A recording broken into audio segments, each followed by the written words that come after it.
there is around 600 of altcoins already. Yes. And about 100 of altcoins went to zero already.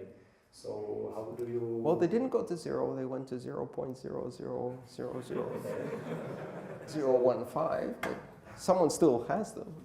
Yeah, but how do you know, or how do you believe that the Bitcoin is not the case of another altcoin? How do you, what is the difference between, for example, Bitcoin and, I don't know, Litecoin or another cryptocurrency? Why do you prefer Bitcoin? We did it first, we did it best. We've got the absolute best development team in the industry, the most intelligent, amazing scientists, engineers, software engineers, and development teams that are building amazing stuff every day. And I can barely keep up. You know, just when I think it's like, okay, I'm done reading for the day, and somebody drops segregated witness on me or some new innovation, and I'm amazed again. So, I mean, here's the other important thing, which people don't realize, is that Bitcoin today is not what Bitcoin was in 2009. It's the same name, it's the same 21 million coin cap, it's more or less the same transaction structure, but a lot of other things have changed quite dramatically.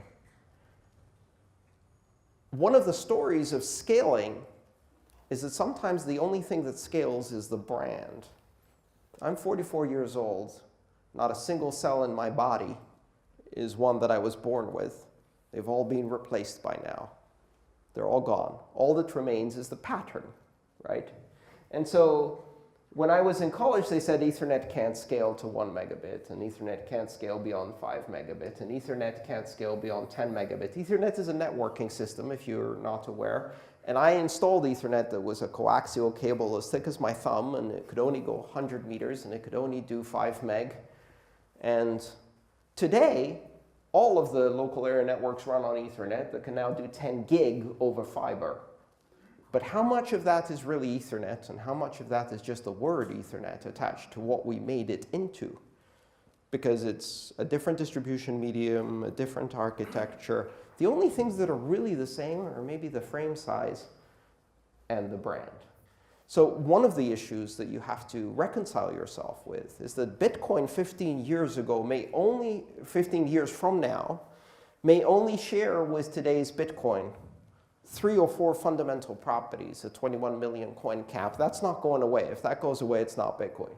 But that, the brand name, and some basic architecture characteristics, everything else may change. Everything else may be completely revised, and we'll just still call it Bitcoin. So I don't believe that we need to worry too much, but altcoins to me are a very important part of the ecosystem. And in fact, the more we have and the more they experiment, the better it is.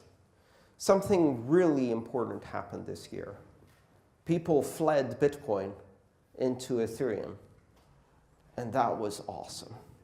That was awesome.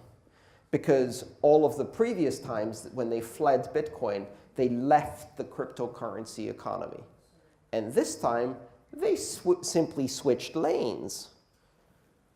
They didn't abandon cryptocurrencies. They left Bitcoin and went into Ethereum to see what the other side is doing. Look at what's going on over there.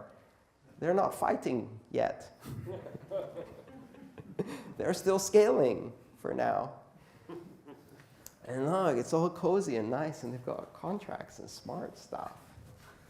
They also have humans, and human nature always prevails. And so pretty soon, you're going to see some interesting things like the ones we have in Bitcoin happen. Bitcoin was fine. It was scaling fine in 2012. Nobody was arguing then. So the bottom line is that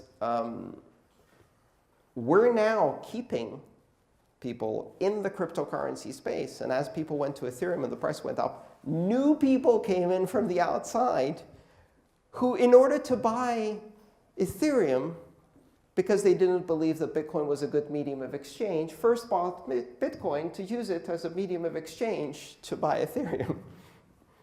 And so we'll see how it goes, but I'm very optimistic.